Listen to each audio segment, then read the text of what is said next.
No programa de hoje eu estou conversando com o arranjador, maestro, produtor Alexandre Elias. Alexandre, deixei uma pergunta para você, se no teatro a música fica a serviço da dramaturgia ou se ela caminha junto, caminha em parceria. Como isso funciona? Eu acho que é mais uma parceria. Isso depende muito do diretor também, né? Mas eu acho que ela funciona mais quando é uma parceria. É lógico que assim, a sonoridade do que a gente vai, do que eu vou desenvolver, depende muito de vários fatores que estão a princípio no texto, ou seja, em que época se passa aquele texto, qual é o tipo de música que envolve aquela história, e depois passa com a estética que o diretor quer para o espetáculo. Então, a minha pesquisa inicial é muito feita em cima disso. Eu fiz uma peça uma vez com o Bruno Galhaço, que era Um Certo Van Gogh. Uhum. E era uma peça que se passava em dois tempos paralelos.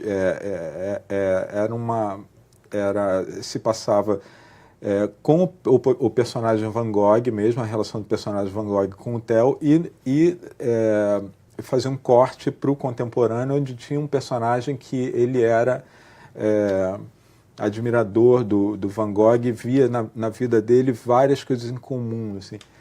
Então foi uma coisa que, para esse contemporâneo, a gente decidiu que o ideal seria ser uma trilha composta. Então eu compus uma trilha toda feita em cima de sons da música contemporânea, e para deixar isso bem claro, eu usei muita programação eletrônica, usei samples, usei hip hop, todo tipo de música que caracterizam a nossa época. E na fase, e quando a peça ia para Van Gogh, eu usei só os impressionistas. Então, isso era uma coisa que eu senti que o texto me mandou fazer isso. Uhum. Agora, tem muita coisa de colaboração também. Assim, eu já trabalhei com diretores também que tinha uma ideia. É uma peça que eu fiz com direção da Suzana Garcia e do Daniel Filho. E a Suzana, a primeira reunião que a gente teve, eu tive uma primeira reunião com a Suzana que o Daniel não participou, estava a assistente do Daniel, e a Suzana falou para mim, olha, inclusive eu conversei com o Daniel, nós temos essa ideia aqui de música. E aí eu li o texto e peguei a ideia de música deles e liguei para a Suzana e falei, Suzana, eu acho que não é isso, não é por aí a música. Ela falou, mas o que você acha que é? Eu falei que... Ela tomou um susto, assim, ela falou, mas será que é isso mesmo? E eu e Daniel, a gente já achou que... Mas eu vou conversar com o Daniel. Ela conversou com o Daniel e depois ela falou, querido, eu confio em você, faz o que você acha. E eu parti para um outro lugar que era completamente diferente da música que eles tinham proposto.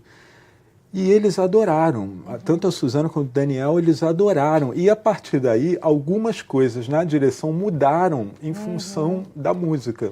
Então, é caso a caso, é mais ou menos caso a caso. Mas, por exemplo, você fez musicais de muito sucesso. Acho que o de maior sucesso já feito até hoje, que foi o Tim Maia. Eu acho que nenhum outro musical superou o Tim Maia. Parece que foi o maior fenômeno de público. E foi incrível mesmo, né? Foi um espetáculo incrível. Era o Abravanel que fazia, tinha um stand-in também, que eu esqueci o nome dele. Era o Danilo de Moura. Danilo de Moura. Maravilhoso. Os dois faziam muito bem, né? Foi um arraso. E foi, de certa forma, um pouco novidade. Não se tinha muito ainda instituído-se aquele tipo de musical. Aí eu te pergunto, um cara como o Tim Maia, muito conhecido, ídolo popular, todo mundo sabe todas as músicas, aquela história. Como é que você costurou isso? E, além disso, você muda os arranjos ou você obedece o arranjo original? Como é que funciona essa história?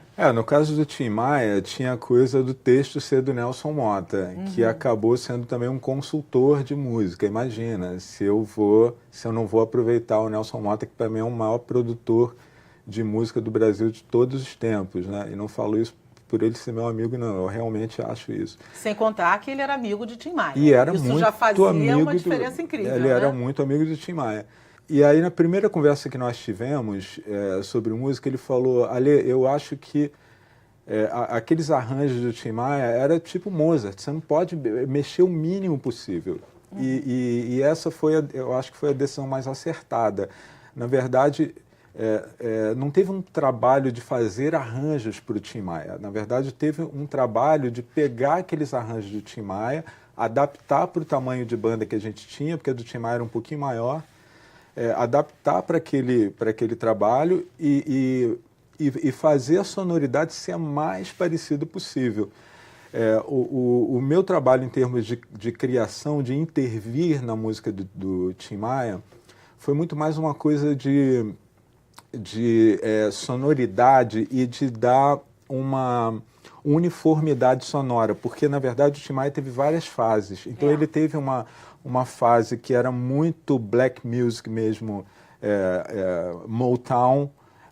Depois ele teve uma fase mais soul music, ele teve uma fase disco, ele teve uma fase anos 80 que era aquela coisa meio Sullivan e Massadas, com aqueles arranjos muito cheios de sintetizadores, aquela caixa com reverb.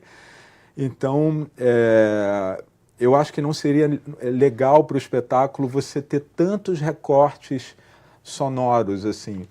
E o que eu fiz foi definir uma sonoridade inteira dessas todas que o Tim Maia trabalhou para o espetáculo todo. E aonde entra a voz de quem vai interpretá-lo? Como é que você tem que levar isso em consideração, provavelmente, ou não? No caso do Thiago Abraão. Que tinha o Thiago e ainda tinha o Daniel, no caso. O Danilo. Danilo. Eram dois intérpretes, as vozes eram parecidas? Não sei. Eram o timbre parecidos. era parecido? Você leva isso em consideração na hora desses arranjos? Lógico. Assim, a gente tenta, inclusive, ficar nos tons que o Tim Maia cantava e fazer um trabalho tanto com o Thiago quanto com o Danilo, da gente procurar esse timbre do Tim Maia. Lógico que tem preparadores vocais, cada ator tem os seus... A esposa do Danilo, ela é professora de canto, então tinha um trabalho comigo, tinha um trabalho com a equipe, tinha um trabalho com os professores de canto também. Agora, o Thiago, para ser sincero, eu nem sei se o Thiago chegou a um lugar onde a voz dele ficou idêntica à do Tim Maia, mas o Thiago ele fez um trabalho de ator tão incrível, é verdade, tão incrível que nem precisaria ele chegar perto, de repente a voz dele chegar perto do que era a voz do Tim Maia. Bora a bola, não me amole, com esse papo de emprego, não tá vendo, não tô nessa, que eu quero sossego, que eu quero sossego, que eu quero sossego. Mas o conjunto da obra ficou maravilhoso, né? Porque o elenco era bárbaro e a música era sensacional. Aí você faz um Simonal, que a gente tem o Ícaro Silva, que fez muito bem, muito, muito, muito bem. Porém, o Simonal tinha um jeito de cantar e uma voz muito diferente da voz do Ícaro. Aí como é que você faz isso? Você tem que fazer novos arranjos a partir do Ícaro, é assim? Ou do ator, no caso? Com relação aos arranjos, a mesma coisa. Assim, a gente decidiu, porque a gente tinha um primeiro ato que a gente resolveu fazer os arranjos idênticos aos arranjos das gravações de Simonal. Inclusive, a pianista que tocou, o que eu falei para ela foi o seguinte, olha, a sua função é pegar os discos do Simonal, que o pianista era o César Camargo Mariano, imagina. Bárbaro, maravilhoso, incrível. Maravilhoso, uma pianista de... E você sabe que ele é autodidata, né? né? Ele é incrível. Na verdade, o César Camargo Mariano, ele é uma escola de piano. Ele inventou a escola de tocar samba, de swingar no samba no piano, foi ele que inventou. Então eu cheguei para a pianista, que graças a Deus é extremamente talentosa, e falei com ela, ó, você vai chupar tudo do César Camargo Mariano, vai tocar igual a ele. E o segundo ato já foi uma coisa mais livre. O segundo ato eu recriei os arranjos, até porque no segundo ato tinha uma dramaturgia que era muito forte e que a música, e que às vezes o arranjo original podia bater, não servia muito a dramaturgia. Então tem uma música que ele cantou do Chico Buarque agora, que eu não lembro qual era o nome, e que era justamente a música que ele cantava quando ele se dava conta de que ele estava em plena decadência. E o arranjo original é muito alegre.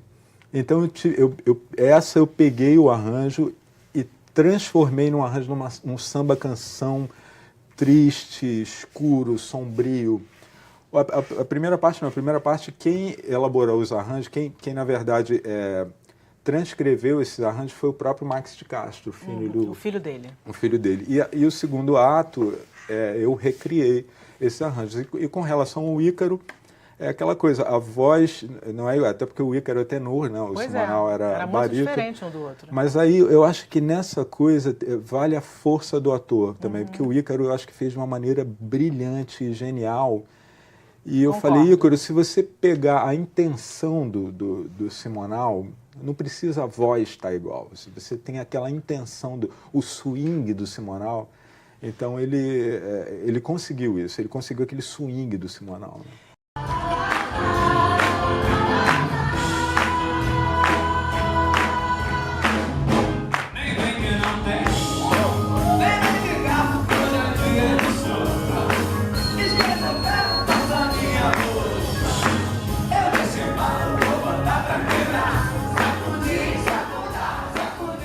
Questão do repertório, porque, por exemplo, esses dois que nós citamos aqui, você fez o Gonzagão também, mas o Gonzagão foi trilha, não é? O Gonzagão, a Lenda, foi trilha. Vocês usaram músicas do Gonzagão, mas também tinha trilha original, não tinha? Não. Era tudo Gonzagão? Era tudo músicas do Gonzaga? Era tudo música do Gonzagão. O que tinha de original eram vinhetas, porque o João Falcão, ele tem a cabeça muito operística, né? Eu lembro que tinha alguma coisa diferente, então era isso. Era isso. Mas no caso do Tim e do Simonal, eles têm um repertório fantástico, enorme, e como é que faz para selecionar isso? Para você deve ser uma tarefa dificílima, não foi não? Não, porque no caso, quem selecionou as músicas, eu dei algumas ideias, é claro, mas quem selecionou o repertório do Tim Maia e do Simonal foi Nelson Motta. Aliás, eu acho que assim, parte do sucesso, grande parte do sucesso do Tim Maia e do Simonal, mas vamos falar do Tim Maia, que foi esse fenômeno, foi o roteiro musical escolhido e desenvolvido pelo Nelson Motta, que o Nelson Motta é um grande roteirista de show. É verdade. Então, um roteiro, a ordem das músicas, qual música entra aqui, qual música vem depois, esse ponto de tensão e distensão de um show, como num show mesmo. Agora, o show vai num crescendo, depois a gente tem que ir para uma música mais lenta. O Nelson é um mestre nisso. Então, eu acho que a escolha do repertório desses dois musicais é dele. Eu dei uma ideia aqui, outra ali, e o roteiro é dele. E como você por acaso, se inspirava vendo vídeos, ouvindo esses caras que eram muito conhecidos? Você ficava ouvindo o original, o Tim cantar e o Simonal também? Eu ouvi o tempo todo, assim, eu já tinha muitos discos do Tim Maia, como eu falei, na minha adolescência eu tocava numa banda de baile e a gente tocava Tim Maia, né? Mas eu ouvi o tempo todo, ouvi tudo, prestar atenção em todos os elementos do arranjo e, mais ainda, ouvi a música da época, a música que era tocada naquela época. O que você mais gostava deles, do Simonal e do Tim? É difícil, né? O Tim, você está falando musicalmente, né? Em termos de música, o Tim, para mim, primeiro, na verdade, os dois, né? Foram dois dos maiores cantores que a gente teve no Brasil. o Tim, essa coisa de ser um cantor de black music, e aí quando a gente fala black music, funk, R&B, soul, ele cantava de uma maneira que não parecia um brasileiro tentando ser, sabe? Ele criou uma linguagem de black music brasileira onde ele impôs a voz e a personalidade dele. E tinha uma outra coisa sensacional no Tim também, que era o Ivan Lins, quando foi ver o espetáculo, depois ele me chamou e ele falou assim, você sabe uma coisa que eu não esqueço? O Tim uma vez me chamou e falou, Ivan, eu sou o maior andamenteiro do Brasil, porque essa questão da música, o andamento é uma coisa muito importante, né? Se você, em termos de black music, se você está num andamento que é 120 e você pula para né? Se você está num andamento 90 BPM, você está em R&B, charme. Se você pula para um andamento, sobe um pouquinho mais, você já vira funk. Então isso é importantíssimo, né? E o Tim Maia era um mestre nisso, né? O que te chama mais a atenção no Simonal era o que mesmo? O Simonal era o cantor extraordinário e versátil que ele era. Realmente, o Nelsinho falava para mim, ali você vai ver que o Simonal foi o maior cantor do Brasil. E eu falava para o Nelsinho, tá exagerando. Quando eu comecei a ouvir a fundo tudo mesmo do Simonal, realmente, acho que foi o maior cantor do Brasil. Foi o único cantor brasileiro que dividiu o Maracanã, né? Em lararará, em lararará pra cá, e todo mundo obedeceu e virou o maior coro que se conhece até hoje, né?